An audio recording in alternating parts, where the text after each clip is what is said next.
Hey, hey, hey. Thank you for joining us today. Welcome to Dr. D's Takes. Today I'm John here again with Abby here. How you doing today, Abby? I'm doing good. All right, good deal. And so we're coming on a day after a very exciting win last night. Before we jump into the content, once again, please make sure that you like, share, and subscribe so we can reach as many Thunder fans across the nation as humanly possible. So with that being said, we got to ask ourselves, are we thinking OKC might have mentally broke the Spurs last night? I think so. I think a great point to look at and point to it would be that the AJ Mitchell foul where he got a flagrant one, which I don't agree with, but that's another thing. But I think showing that we could get into Stephon Castle, Devin Vassell's head like that, it's a great sign for the series moving forward. Right. And I'm going to tell you, here's my thing. I felt like for the first time yesterday, I saw Spurs begin to look frustrated. I thought they looked really, really, really, really frustrated. And so my thing was, as they were looking frustrated, I did an earlier show where I said I thought we were showing them too much respect.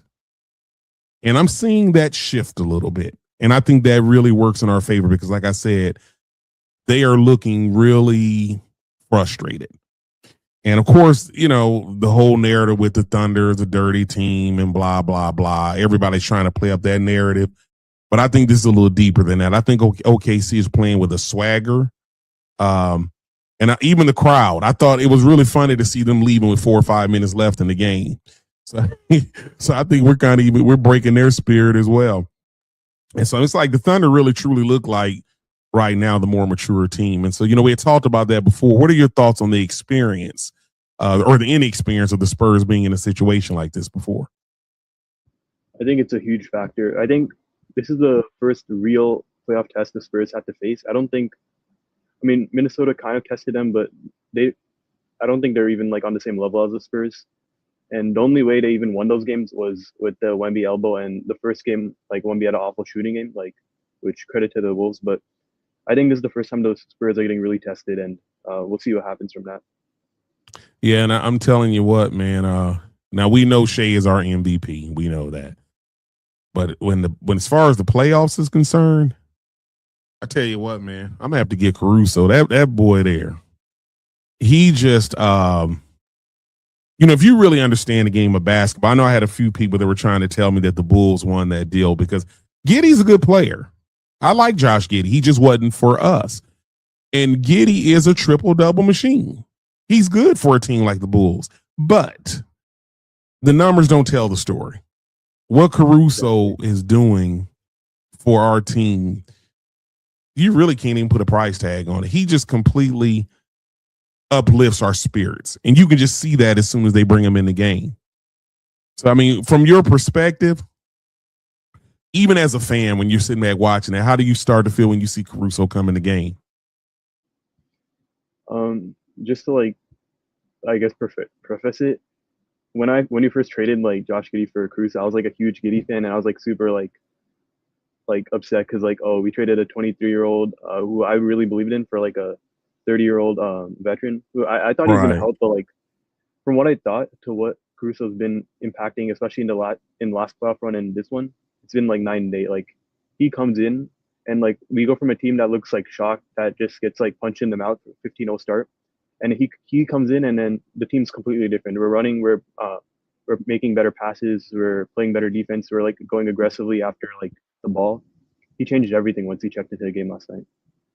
And I agree with you, but the only difference was, and I have to admit, I like Josh Giddey just fine, but in that Dallas Mavericks series, I also knew that version of OKC couldn't take the next step because Giddey actually, I don't know if you've been paying attention to him since he left. He's become a much better 3-point shooter now. But I just didn't think his skill set meshed with Shea. I agree with that. I don't think Giddey was what the team needed at all. The defense liabilities, the lack of a 3-point shot. Right. His skills, which I think he's really good at. I think he's one of the best passers in the league. It's not what the team needs. So right. I think it was a win-win trade on like looking I back. agree. I agree 100% with that.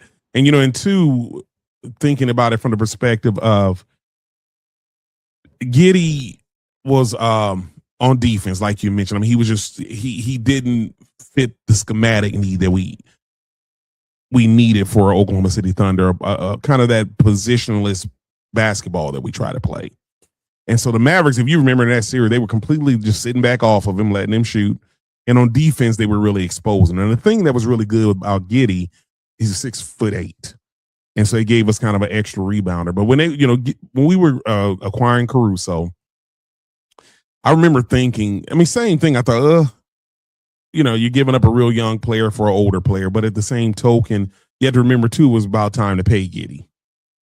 He was about to get, and I was thinking, you know what? Sam Presti, typically when it gets time to pay somebody like that, that's why I knew Usman Dang was about to get traded this year. Yeah. That he learned from that Kevin Durant situation.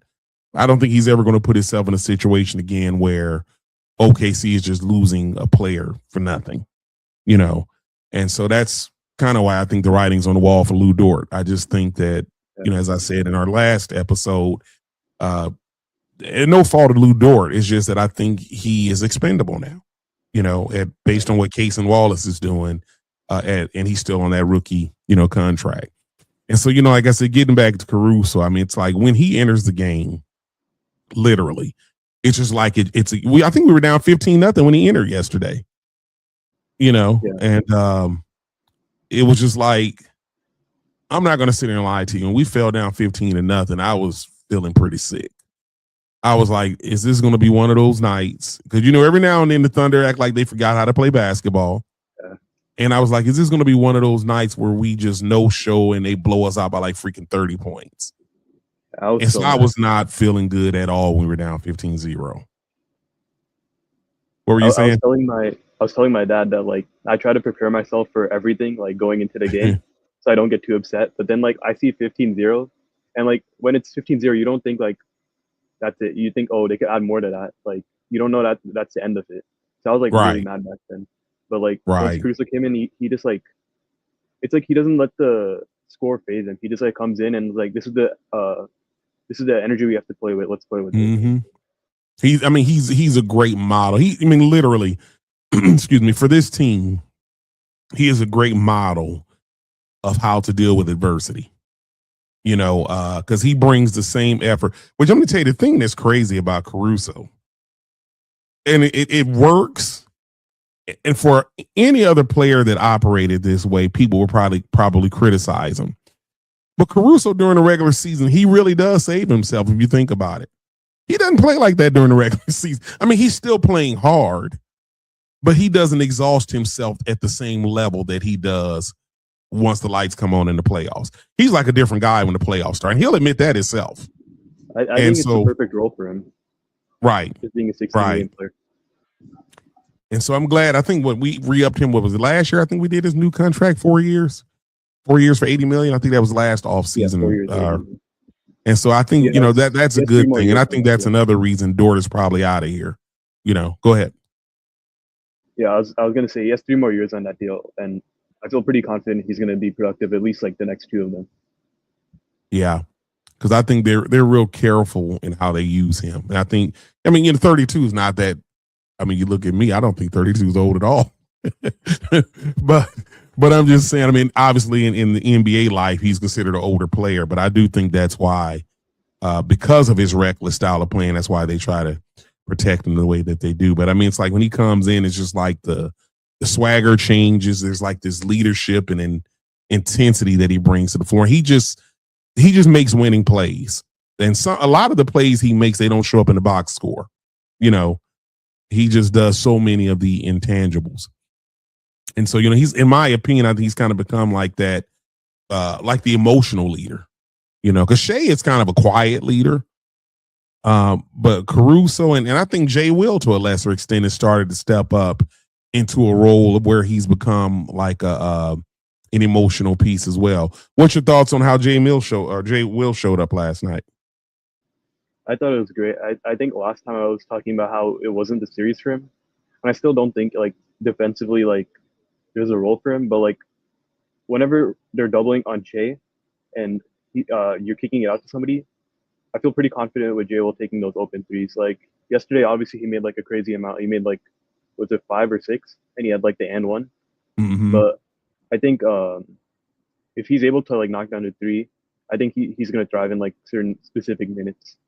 Yeah, he was a 5 or 6 shooting threes. And I mean, the thing with Jay Will, he was not, I mean, it was like the ball wasn't even in his hands very long. He was shooting with so much confidence, he was just letting it fly, and like I said, he seems to me that he's along with Caruso. And I don't want to jump too far ahead because we're going to talk about this later about our role players, but I think McCain is also starting to become an emotional leader for us, a little spark plug. Right. Those 3 guys last night were unbelievable. They really were. It's really astounding. I think we scored 76 bench points. Yeah, that's like crazy. That is crazy. And so, so I've been on. I always try to jump on social media a little bit just to kind of get the pulse of what people are saying. And so, I always like to kind of add part of this to what we're doing here. And so I wanted to share a couple of things. Excuse me. So, the big thing they're always talking about is flopping. And I don't know if you caught at one point of the game where excuse me, where Shea was shooting free throws and like the whole crowd was chanting flopper, flopper, flopper. And I was just like, okay. Half the people in the crowd probably don't even know what flopper means, but whatever. And he's unfazed by it. But okay, let's see. What is McCain? He's what, 6'3", I think. How much does he weigh? Not very much. 200 maybe? I don't know. But we would agree he's not like this big brute of strength like a Lou Dort, right? Okay, so help me understand this part here. Let's watch Wemby.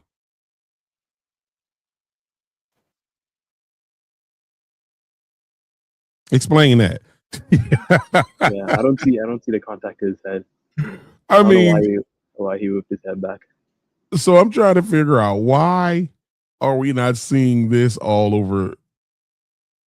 He gets bumped. Watch Wemby's head. I'm slowing it down. Look, oh my God. Oh my God. Oh my gosh. I got hit by McCain. Stop it.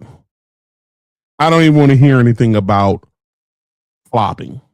And here was another one, because I'm all over trying to kind of clip examples. Now, so I remember during the game when this occurred, I about lost it. This was literally the same play that happened for Shea. And they didn't call a foul when Shea did it. Wemby comes down and it's literally the exact same thing, gets 2 free throws. You remember this moment? Check this one out. So Wemby bumps him. Whoop. He throws it up. There was no foul. Now watch this, Wemby. Same thing, and they call a foul. I don't even think it's the same thing. I feel like Shea at least got Wemby like jumping in the air and off balance. Like Hartenstein, he stood his ground. Like I guess you could say he has his hand there, but that's a soft call. Like if you're gonna call that, if you're gonna be okay with that, then you have to be okay with like a lot of stuff that happens for Shea. Right. And I tell you what, it's kind of like we spoke about before. I feel that they are definitely protecting Wemby. Now, Spurs fans would tell you otherwise. But this man, you literally, and it's so funny, it depends on which side of the fence you're on. I try really hard. Now, yes, I bleed Thunder blue, but I also try not to glaze my team to the point that I'm just drinking the Kool-Aid, not being real with people. Okay? I feel like they protect Wemby way more than Shea. I feel like Shea gets fouled a lot and they don't call it, to tell you the truth, anymore. Whereas Wemby, Hartenstein got called for a couple of fouls last night. Shed did as well. Those were not fouls. But they are just literally protecting Wemby, in my opinion, because one, I think you got the Spurs behind the scene sending these reports to the NBA. Two, you got the fan bases, all the San Antonio fan bases, they're whining and complaining. They're on Twitter, and You got the media glazing the Spurs, Reggie Miller, Loris, I mean, it's just, I think it's almost like what they call winners fatigue. Teams are just, I think people are just tired of us winning. Yeah, And we just definitely. become like the favorite enemy right now. Like that third quarter was insane. Like I think we got into the bone. They put the Spurs were in the bonus like 6 minutes into the game, and then Fernando's like clear fouls, like Mm-hmm. such like soft calls with Stephon Castle just running to the basket and like getting touched, and then 2 free throws. Like I honestly think our defense was really good back then. Like we would have had like a really good lead going into the fourth if they just like didn't put us in the bonus so early, and two also didn't call those fouls. Exactly. I agree. But yet and still, we found a way. And I'm just man, I was just so excited about the outcome because I was really worried going into the game 3. With it being their first game at home, with us having no J Dub, and with them having both Harper and Fox available. And I was like, ooh, this could be tough, And that's like I said earlier, when we fell behind 15-0, it was like, ooh, this is not good. But lo and behold, our boys found a way to bounce back. So we've talked about the whole flopping double standard. The other thing that I saw people disputing today was the whole Lou Dort is dirty thing again. So again, I come with receipts. Make it make sense. So this play here, now we know Fox is back with his, he came back from his ankle sprain. People were saying this was a dirty play by Dort.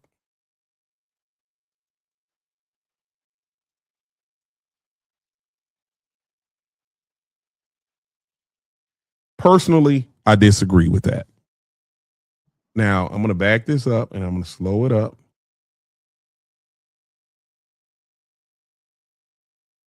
Lou Dort is going for the ball. Lou's ball. Is Lou Dort even looking at his ankle, first of all? Lou Dort is looking at the ball. I think Lou, a lot of this stems from just like he's a very physical player. He's a lot Right. bigger in size, and he's very determined to get what he wants. So if he sees a ball on the floor, he's never gonna not die for it, and that's what you want in a scrappy defender or player like Lou Dort. And like, like a lot of the times, like I think people will say it's dirty just because of the reputation, but then the reputation's kind of built off of like plays that aren't like dirty, but I Right. guess you could call them reckless. Like some of them, Right. I don't even think this is reckless. I think like Fox just got hurt, but like I agree. I And if you look at like where I've frozen it right here, he is literally, Lou Dort is completely angled at that basketball. Right? Fox's ankle has nothing to do with what Dort is focused on. He's going for the ball, just like Fox is going for the ball. So it was the follow through. I mean, is Dort supposed to be able to freeze himself in the middle of the air and not fall on the ground? Is that what our Spurs friends are wanting us to expect here? So, of course, when he lands, Dort is still not focused on Fox's ankle. And then that's the part right there that called his ankle. People want to call that a dirty play. That's what our Spurs friends are saying. So, again, I come with receipts, sir. I come with receipts. So if we're going to go there, let's take a look at our good friend Wemby one more time in the game before.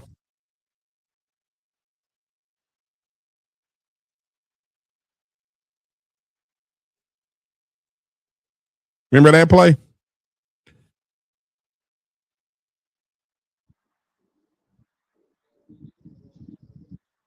yeah, But I didn't hear too much from the Spur fans about Wemby diving. Look at that. Look at that.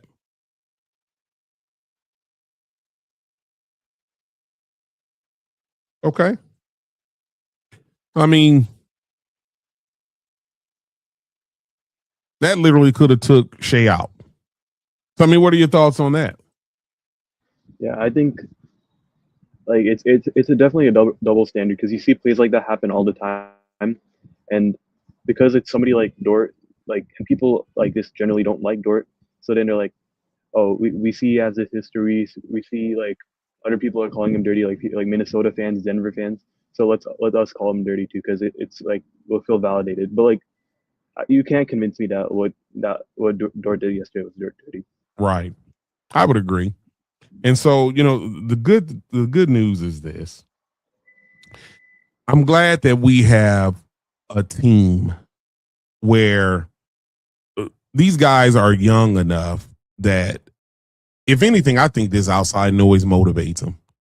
You know, it made me happy when I heard the crowd chanting flopper to Shea, because what they're probably not realizing is Shea is the type of player. He kind of has that Michael Jordan in him. I'm not saying he's Jordan, but I think he has that same great players that are wound like Shea, Kobe, and Jordan. They feed off that kind of stuff. You know, he's not the type. Now let's look at somebody like Kevin Durant. I used to like Durant. I'm not gonna say I didn't, but Durant, in my opinion, is also the type that would let that kind of stuff get to him. You know, he would be online arguing with people on Twitter, and he cares about the crowd liking him and that kind of thing. Shea doesn't really care. As long as he'll tell you quick, I'm sure the opponents don't like me. I'm sure their crowd doesn't like me. I wouldn't like me either if I were them. So I mean, he's just real even keel about not letting that stuff get to him.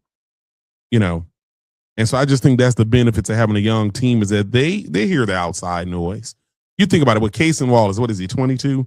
Those guys are on Twitter. They're on social media. They're on Instagram. They know all of this stuff is being said about them. They're sharing that with the veteran players. So, I mean, even as a human, it's hard for me to believe that alone wouldn't help motivate them in their youth. I mean, what's your thoughts on that? I think the fact that this team has so much outside noise right now and they're so young, and it's been like a couple of years now. Like I think from 2024, we've just been getting maybe not as much, but like as time goes on, you're getting more and more like outside noise and hate and stuff like that. I Right. think if they could use that and like blind it out and still perform like they are now, it's a great sign because that shows like in the future they're gonna have all these like experiences. Like I could go into San Antonio game 3, super loud crowd and still like not turn the ball over. Like Shea, like all the time he was like handling the ball, they're chanting flopper, and he's making always the right reads. He didn't have Right. like a high turnover game, which it would be understandable. I mean, obviously you don't want it, but like for all like the hands Shea was seeing, like you wouldn't be surprised to see a few turnovers. I would agree with that, but you're right. He handled it pretty well. Now, I'll tell you, when I was afraid, um, why, even though I thought McCain played well, it was still scary watching him handle that ball. And AJ Mitchell as well. I mean, I don't know. I'll talk about this a little bit once we get into our grades, but AJ Mitchell, I'm not he excuse me, he's scaring me with the ball in his hand. I'll just put it like that. He doesn't look comfortable. Um, and that's been kind of a surprise to me, you know, which I think that's really where we're missing J-Dub probably more than anything else, just having another ball handler with size, you know, on the floor. But, with that being said, you think about it,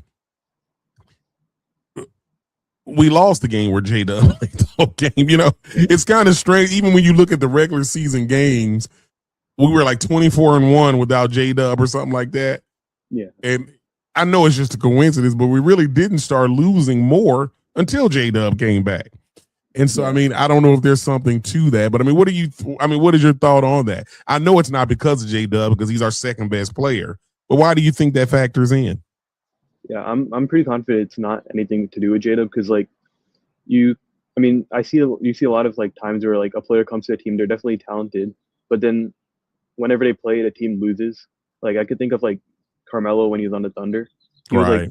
like that. But I think that comes from like when players are like too ball stoppy and they don't make the right pass, they don't play within the flow of the offense, or they don't play good defense. All of those doesn't describe J Dub. He plays great defense. Right. He's great at passing, and like I think he plays within the flow of the offense. So I don't see why it would be like that. I think the reason we started losing more is I think our schedule is pretty easy, like opening up. And then we started to play like the Spurs and stuff, and like it started to like spiral in on itself like that when J-Dub was back. Like he came in for the toughest part of the schedule. I think our losses were like Spurs, Minnesota, like good teams like that. Like so I don't think Yeah. it's for J-Dub. And I would agree with that. And I do think that it affects our chemistry a little bit, not necessarily in a negative way, but it would be one thing. I mean, just because you become used to playing with the guys that are there. And that was my one concern with initially removing AJ from the starting lineup, because I do feel like he had kind of gotten some really good momentum going as a starter. Granted, I don't think he's played very well. Not terrible, but I don't feel like his impact has been the same. Granted, the Spurs, their guards are huge. I mean, Fox is not very big, but Castle, Vassell, and they play Champagne a lot at the guard. I mean, they're big out there, you know. And I do think that's kind of caused some challenge to AJ from the ball handling perspective. But hopefully, you know, he'll step it up. And so let's talk about a guy that I've kind of ridiculed a little bit. So I got to get your thoughts on my man Chet. You know, Chet, in my opinion, I think he's doing better. I think I still would like to see him be a little more aggressive, but I thought last night there were spurts of him. Maybe somebody, I told you I wanted him to drink a bottle of hot sauce. Maybe somebody gave him a spoonful. He played, I thought, a little bit more aggressive yesterday. You know, his rim protection was there again, because I thought he got called for some fouls that he didn't really commit. But you know, like his confidence on offense, I just think we need a version of Chet that, particularly when J-Dub is not playing, we really need Chet to be an offensive threat. I mean, what are your thoughts on how Chet played last night? I thought the last two games he's been better, definitely. Like, but it's still not like Chet to what he can be, and maybe like that's not possible with Wemby like taking away a lot of the advantages we have with Chet. So that's what I'm thinking maybe, but like I do think he could be more aggressive, like in different aspects, like rebounding and stuff like that. That stuff I don't think it's anything to do with Wemby. I think that's just Chet. I would agree with that. And I do think, like I said, I mean, I'm thrilled that Coach Dagnall has continued to keep size on Wemby. And, you know, I still really don't understand why we didn't do that game one, but that's whatever. We can't change it now. But I do think Wemby is slowly but surely wearing down. I think he is exhausted. And this is just game 3, you know, and I think that we can, you know, the fact that we can go from iHeart to Chet, at least to get as close to his size. And, you know, I talked about that. Nobody's going to completely stop him. But I think yesterday he only had 4 rebounds. I don't think he had very many. And he wasn't attempting too many shots either. Right. He shot 8 out of 15. He only had 4 rebounds, 2 block shots. So, I mean, can I say we figured him out? No, but I will say this. I think we have neutralized him about as much as you can. And I think that's why they're getting frustrated and crying, oh, they're grabbing him. They're doing it. They are getting frustrated, which plays into our favor immensely. You know, I just think they haven't run into anything like this yet, because, you know, I don't want to be the person to be like, I told you so. But I tried to tell everybody, regular season and playoffs are 2 different things. You know, all of this, well, they beat y'all 4 out of 5. Okay. Number one, we weren't, and we're still not completely healthy, but it's different when you're playing the same team over and over and over, and you can completely plan for them. And I trust us in that kind of situation, you know. So, you know, we had talked about, you know, Chet's impact, obviously with Shea, and you had mentioned earlier how, you know, Shea is just doing a good job of controlling the pace. And I would agree with that. You know, he's picking his spots. Now, sometimes I do think with Shea, he gets a little hungry to try to seal the deal, you know, and the ball gets a little sticky with him at the end, to where I think he's just like trying so hard for that knockout blow, you know. And I'm thinking to myself, man, come on, Shea, keep moving the ball. But I do think you think about this. All of the different defenses the Lakers threw at us. And then the Spurs came in and they've been going at them hard. After yesterday, if I'm a Spurs guy or a Spurs coach or a Spurs fan, yuck. It's the thought of that disgusts me. But anyway, if I were, I think they're running out of answers. Because is this defense really working that you're forcing the ball out of Shea's hand, but the defense or the bench scores 76 points? What's your next move? I mean, what are your thoughts on that? I mean, do you think the Spurs are running out of answers? Yeah, I think so. If I had to guess, I think next game they're actually not going to double Shea as much. They're going to try to be like, okay, we'll play him honest. We'll play him one-on-one. And I think Shea will have better scoring and efficiency numbers. And they'll see how that works out for them. I don't think that's going to work because then Shea's going to get his. And I still think it's not one or the other. I think both Shea can get his and also the team can get theirs. I would agree. I think that I don't think you can continue because it would be one thing if Shea's IQ wasn't as high as it is. Because I mean he's not a selfish player. Now let's don't get it wrong. He doesn't mind shooting the ball. We know that. But Shea also is a very high IQ player that sees the floor well. I don't know if you remember that pass at the end of the game where we were about 10. And at that point, I was still a little bit worried. It was like 2 minutes, 2:30 left, something like that. And they doubled him, and he made that pass way on the opposite side of the court to Case and Wallace. And Case knocked down that three. To me, that was like the play of the game as far as sealing the deal. Because I still think the Spurs had a little run in them had that not happened. But to me, that play turned out the lights. And so, I mean, I got to give kudos to Shea. I think he absolutely is willing to share the glory with his teammates, and I think that's why they're where they are. So let's talk about the unsung heroes, our role players. And we touched on that a little bit earlier. Your thoughts on mainly, in my opinion, Caruso, J. Will, and McCain. I thought they were all great. I think first I feel like I have to start with McCain because he actually wasn't doing a lot of his damage from the three. He was actually kind of inefficient for them. He was I don't remember the exact percentage, but he wasn't super efficient on the threes. Yeah, he was actually, I think he shot 2 out of 10 on his threes. He was getting a lot of his damage from attacking Wemby, attacking the paint, and he got a lot of tough finishes, I guess a couple of mid range too. I think for McCain, you expect to get the shooting, but you don't expect to get this other stuff. So the fact that we got it yesterday was amazing, and I think he shot poorly. If you just look at the percentage of past 2 games, I don't think that's going to be the case for much longer. I would agree because I feel super confident when he shoots the ball, and when he misses, I'm like, because it's like he has earned the benefit of the doubt. Here's the good news: the fact that he's shooting so inefficiently, he's due for a really hot game to be, in my opinion. And we're winning with him. Just having him out there, it's opened up the floor so much.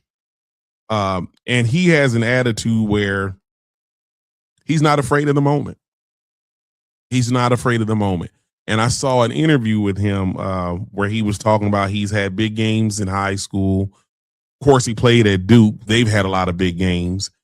And he said he always feels like he's going to make his next shot. And so it's kind of funny when you look at the stats. He shot more than anybody on the team, including Shea, which is really kind of funny when you think about it. But I mean, who would have thought when we made that trade that Jared McCain would be such a huge cog in what's going on right now? I was excited when we got him because I knew a lot about him. I've always liked him. And I knew the Thunder were looking at him even in the draft, in the Sixers. I knew we had our eye on him then. But, I do want to say this about McCain before we continue this conversation. And I'm Presty. That is my guy. I love him to death. But it does kind of irritate me sometimes when people act like the only reason he's good is just because, everything Presti does. Presti has made some moves too that weren't so good.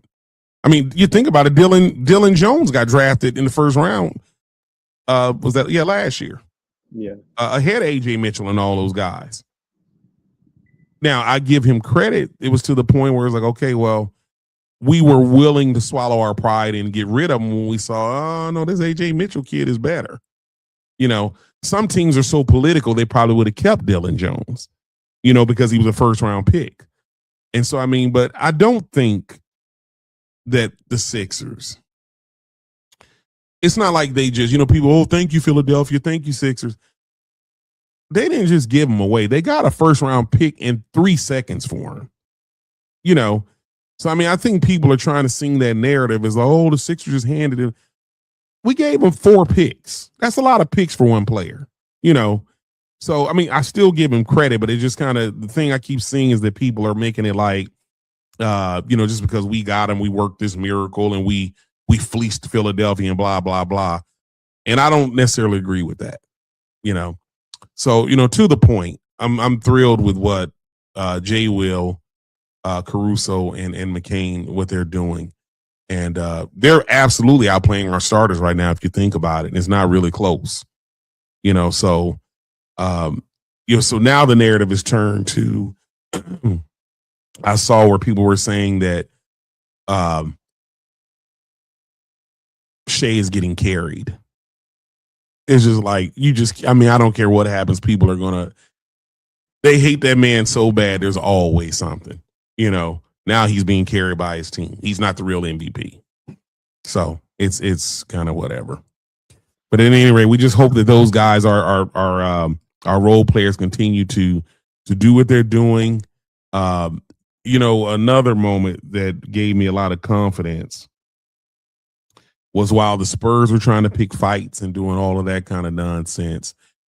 I don't know if you noticed, but when that one skirmish broke out and they showed the Thunder's bench, our guys over there laughing and smiling. Did you notice that? Yeah, Isaiah Joe did that fake run.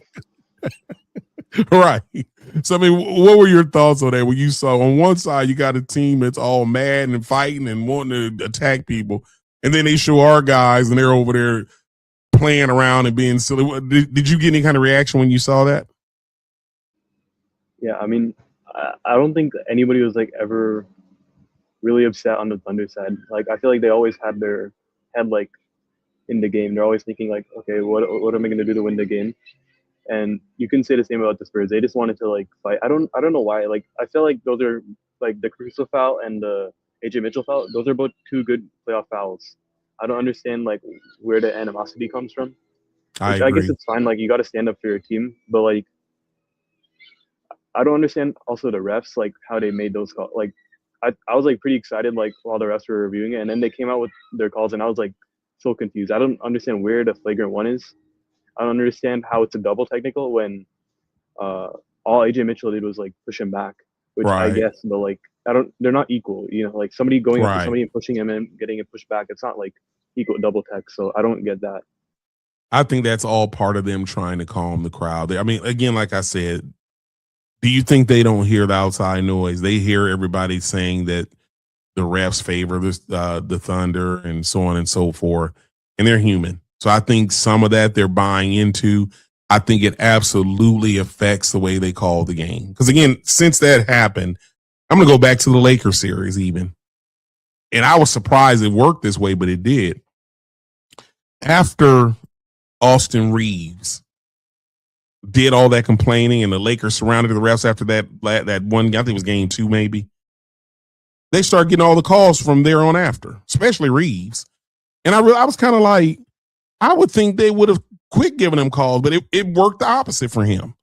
That once he did all of that complaining and the media was supporting him and the Thunder, this and that, and JJ Redick was saying this and that, all of a sudden, Reeves was living at the free throw line. So, people can say what they want to say. The refs hear this stuff, and they're human, and they're going to respond to it. But I'm just glad that, OKC, I don't think they're, as they have a philosophy as a team, we control what we can control. They don't focus on the refs. They just I think the term they use is we control the controllables. And so I think that's why you don't see them lose composure. Most teams falling behind 15-0 yesterday, it would have been a wrap. I don't care how much depth you have on your team. I think they would have fell apart, and so it just speaks a lot to, again, the maturity of our team. So what do you think as we get ready to go into game 4? Excuse me. Who's feeling the most pressure, in your opinion? Definitely the Spurs, and I think specifically actually maybe not. I was gonna say specifically the guards because they haven't stepped up. I feel like Castle he hasn't really been that good. Fox he had some moments, but whenever he shot a three or a mid range, I felt good about it. I felt that was a win for the defense. But I think the Spurs in general, because if they lose this game, they not only lost home court advantage, they lost 2 at home. They split on the road. They're down 3-1, and 2 of the next 3 are in OKC. So they're probably going to come with their best punch next game, which we have to be ready for. I'm hoping OKC understands how desperately the Spurs need game 4, and they match their intensity. But Right. yeah, I think that's Spurs. And I think I agree with you. I think that that's where I think that experience comes in for us too, though. Because we have been there. We were down 2-1 ourselves last year to Denver. Were we down 2-1 to Indiana? I can't remember. Yeah, we were. Yeah. I mean, so we know in both of those series, we were down 2-1 and came back and won it. And so I'm quite sure that Shea and Caruso and guys like that are saying, hey, slow your roll, because we were in the same situation they were last year, and we had a parade. So that's where I feel confident that we are not going to get ahead of ourselves. I think we're going to be, if anything, we might be more hungry than people expect because we're trying to put our foot on the gas tomorrow. I don't think we'll go into tomorrow thinking, well, we were trying to get a split. I don't think our guys think that way. We didn't come to San Antonio aiming for a split. As fans, we think that way. Now, as a fan, I feel much more relief knowing that even if we lose, we're 2-2. But I'm greedy, man. I want to win them both in San Antonio because if you think about it, we're not far off from being up 3-0.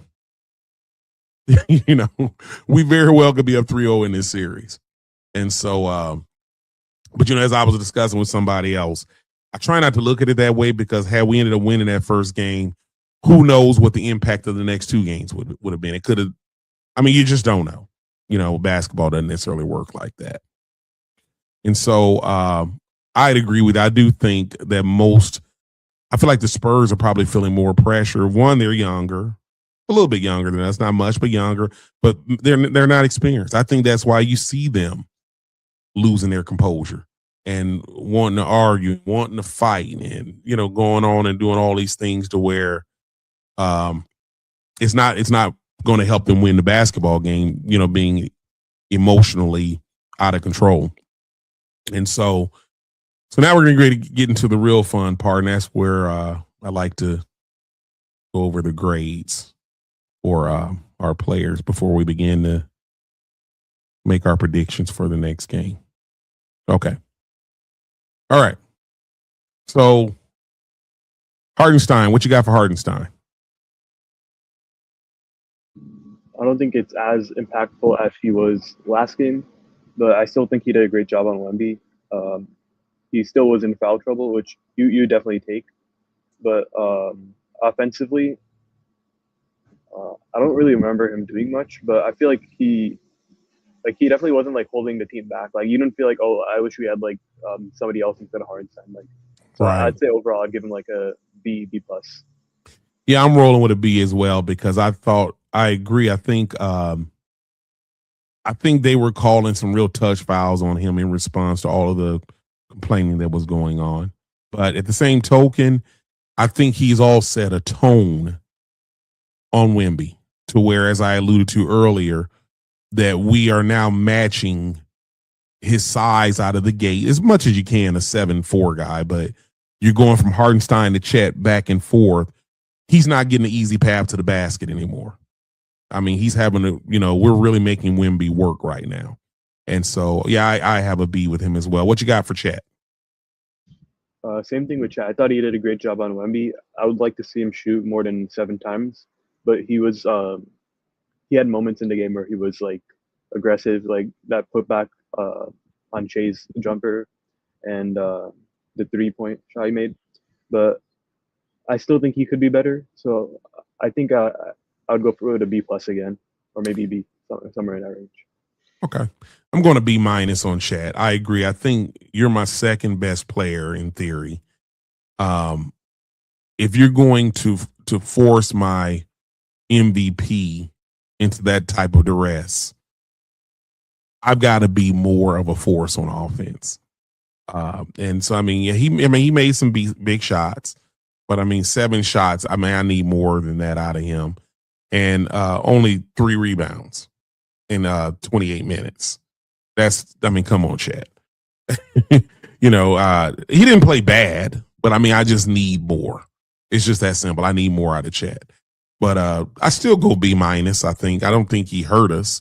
I see more effort when he's guarding Wemby. He doesn't, to me, seem as starstruck. That might not be the right word to use, but as intimidated. He seems like same thing with Chet. I'm sure Chet's hearing outside noise. And, so I do feel like he's not backing down as much as he was. Shay, what you got with Shay? I think Shea, like he made like the right passes every time, and he was the reason a lot of guys like Jay Will and McCain got like open shots or open driving lanes. I do think he was inefficient though, and like you definitely see a better like shot making games from Shea. Like I didn't feel like whenever he like pulled up in the mid range, it was like automatic, like how I did feel for a lot of the regular season and like uh I guess like the Phoenix series because he wasn't making shots like that in the Lakers series. But Shea, I'd give him a B. Yeah, I think with Shea, I told you I'm a hard grader. I'm going B minus on Shea because I agree with you in many ways. I think that I alluded to this earlier. I still feel that his decision, he controlled the pace the whole game. I thought, he only turned the ball over twice. I thought that he didn't panic. He found the open man. What do you have? 12 assists, only 2 turnovers. But where Shea sometimes scares me is like at the end going for that knockout blow. And that's really where his shooting stats suffer because he hadn't shot the ball that much till towards the end. And I mean, like I said, I think sometimes when he's going for that knockout blow, he'll miss 3 or 4 in a row because there's a lot of pressure. And credit to the Spurs. Like I said, I mean, they have some big guards. And they do make Shea work hard. If I'm being honest with you, like, I don't know. I don't want to give the Spurs any ideas. Not that they listen to me, but I think I would try to guard him man up, I think. You're not going to stop him. But their size, if they would stop fouling him, you're going to make him work pretty hard. Be kind of like Wemby almost, really. I think you can make him work hard and try to tire him out. And play everybody man up and see what happens. It'd be interesting to see if they try to do that tomorrow. Lou Dort, what you got with Lou Dort? He obviously wasn't like taking many shots. He only had 1 shot attempt, and I feel like he's getting phased out. Like you see Case and Wallace playing more than him. You see like McCain playing more. I think Lou, he wasn't bad. He wasn't like shooting us out of games like he did in the past. But I think one thing I will say, I think I was really impressed with was like the rebounding. I saw him like flying in, especially in the second half, just flying in, grabbing like offensive rebounds and like Right. getting second chances for a team, which is huge. Yeah, I noticed that too. And I almost have to consider he's a starter, yeah, but he's also a role player as well. And here's the thing with Dort. Now I know he's recognized as one of the better defenders, but to me, Dort's matchups are really dependent on who he's guarding. Because I don't think he's necessarily quick enough to guard Fox. To me, his best matchup probably would be Castle, and I said that before. But because Castle is really getting to the basket at will against us. If you want to be honest, he's getting there, and I mean he's a beast. But I do think it's hard to play Dort because it's hard to play him extended minutes, I should say, because of his offensive deficiencies. And if you have him out there, and let's just say, for example, you have Shea out there, depending on the other three you have out there, you're playing sometimes 2 or 3 on 5 offensively. I know at one point in the game yesterday, they had Shea, Kaysen, Dort, Hardenstein, and Jay Will out there, I think it was. And I was thinking, okay, you got a couple of shooters, but I was like, this is going to be hard, because you literally need some floor spacers out there with Shea, especially if they're going to keep trying to double and triple team him like that. So with Dort, he had a -9 on the plus minus. I don't think I'm going C, I guess. That's a nice C for Dort. I don't think he hurt us. He did some good things, but it's just like I said, I think his impact in this series is minimized because we're just going to benefit more by having those other guards out there. Okay, AJ Mitchell, what you got for AJ? Pre-injury. I wasn't too impressed, to be honest. It is a tough defense with the Spurs, but if you asked me a couple of weeks ago, who do you trust more with the ball, most with the ball, like ball security, I would say AJ, Shea. Like AJ would be one of the first 3 names I named, but he seems to have a trouble with turning the ball over. It's harder for him to get a shot with Wemby lurking, and also Castle and Vassell just being up on him. I just feel like he needs to find a way to create space or draw contact, something to get him a threat offensively. But I think he's definitely seen better days. I think for AJ, I'd go a D+. B+ or D+? D+. Ooh, he went with the big D. Yeah. AJ.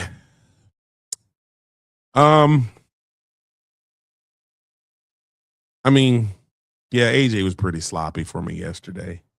Matter of fact, the one shot he made, I think, was that crazy shot. I can't remember. It was just something. I don't remember what it was specifically, but I do remember ugh, how the heck did he make that? He's just he's not playing as well as he was. And again, some of that I have to attribute to the Spurs defense, I suppose. But he looks nowhere close to the player like he looked like against Phoenix and the Lakers. Because I'm back to the point now where I need to see him coming off the bench, I think, if we can get J-Dub back for sure. Before I would have advocated for him being out there, but he's just not playing with the same confidence right now. Does not seem comfortable with the ball. He had 3 turnovers in 17 minutes. But he's turning the ball over way more than he should be.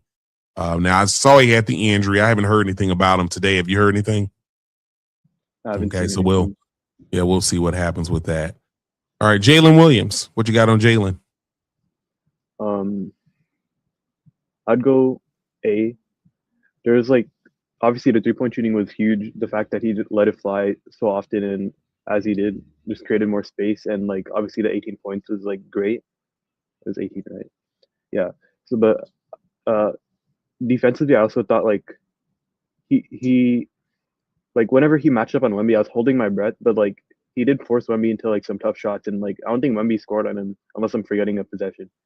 So I'd say A to A+. When you play Jalen Williams 22 minutes, you can't really expect too much more than what he gave you yesterday. Okay, let me ask you this: would it be safe for us to go ahead and just wrap up Jalen Williams, Caruso, and McCain in the one ball? We had talked about that earlier and give them all an A. Would you be comfortable with that? Yeah, for sure. A to A+, somewhere in that range. Yeah, and I would agree with that because as I was looking at this, I thought it's probably not even necessary to talk about them individually because we've talked about that, and I feel like you look at those plus minuses, man. That's crazy. Yeah. Jalen Williams with positive 22, Caruso 28, and McCain 28. That is unbelievable. And all 3 of those guys, like I said, I'm super excited about not only their impact on the game, but I just think all 3 of them, personality-wise, have impacted us in a cultural way. Because all three of those guys are spark plugs. And you think about our starters, none of our starters have that personality. You think about it, Shea's kind of quiet with it. But, when you have guys that coming off the bench that have personality and impact like that, those three, absolutely, I give all three of those guys a strong A+. Now, obviously, Kenrich and he came in at the end, and Wiggins, they just kind of got mop-up minutes. How about Isaiah Joe? Let's look at his 9 minutes. What did you think there?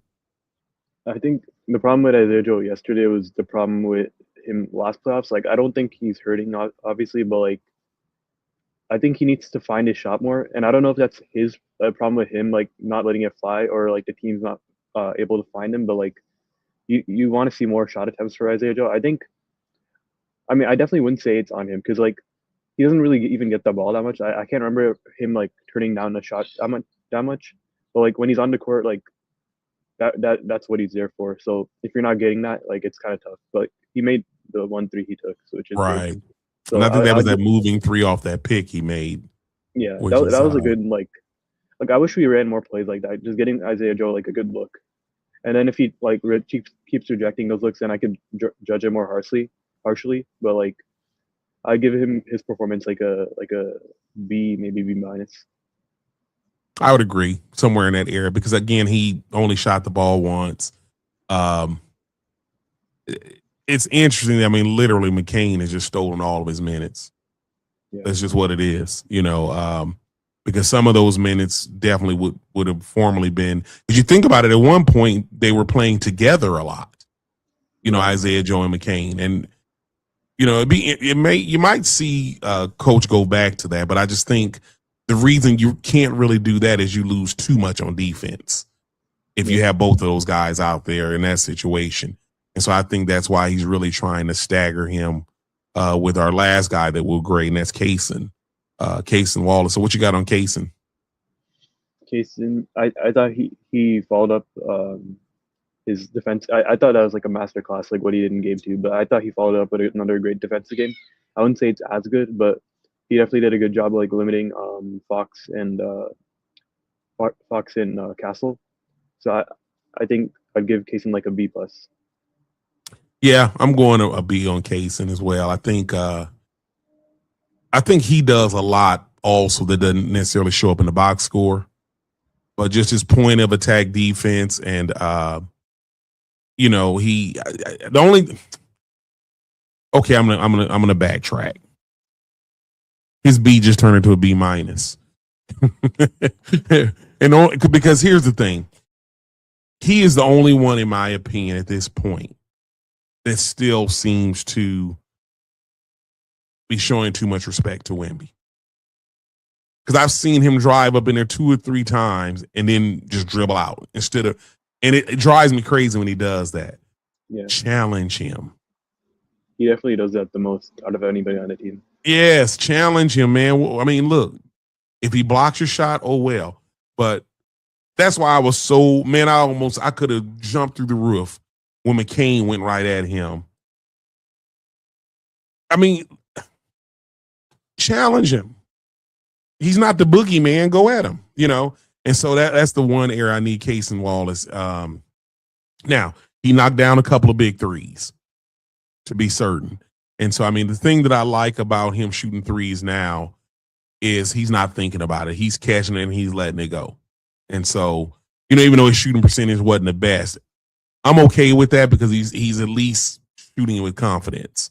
And so I'm good with that. But his defensive impact, absolutely, man. It's you can't even, I could almost grade that, one side for offense and one side for defense. His defense is like an A for sure, his impact on the game. So anyway. All right. So we're going to get to our point. We're going to come up with our final takes and our predictions for tomorrow's game. So with that being said, what are your your predictions for tomorrow and your X factors for tomorrow? I mean, I think I said this last time. I think we really did figure something out. I know I'm like a Thunder fan, so maybe it would be biased, but I'm still picking the Thunder. Like as until the Spurs show me that they have like an answer for our defensive game plan on Wemby, I'm gonna keep picking them. And I like the Spurs, even if they don't, I think the Spurs still have a chance to win. I'm not predicting like a blowout, but like I think with the way we're playing right now and the way they're playing, like we're just a better team, unless like some outlier shooting performance happens. So I still think it'll be a close game with it being in San Antonio, and we don't know the status of J-Dub. So I'd go with another close win for the Thunder, maybe like by 7 points. Okay, what's your X factor? I think it's still like keeping the bigs and how well the bigs do on Wemby. Because I think if we limit Wemby, like if we limit Wemby and then the guards have a great game, which I don't think they will, like we could live with that. But like if Wemby like has that same like crazy rebounding, crazy like efficiency game that he had in game one, like we're we're battling uphill then. Yeah. All right. So my prediction is the only game I can honestly say I was worried about losing. No, that'd be a lie. I was worried yesterday. I can't say I wasn't worried about losing yesterday. I'll say the game I wasn't surprised we lost the first one because I wasn't really sure how we would come out. I didn't know what I expected Coach Dagnall's adjustments to be. I knew we were coming off a week. I just didn't know what to expect. And so, so that part I didn't necessarily. And I just, hold on, I just got some breaking news, I think. AJ Mitchell is out tomorrow.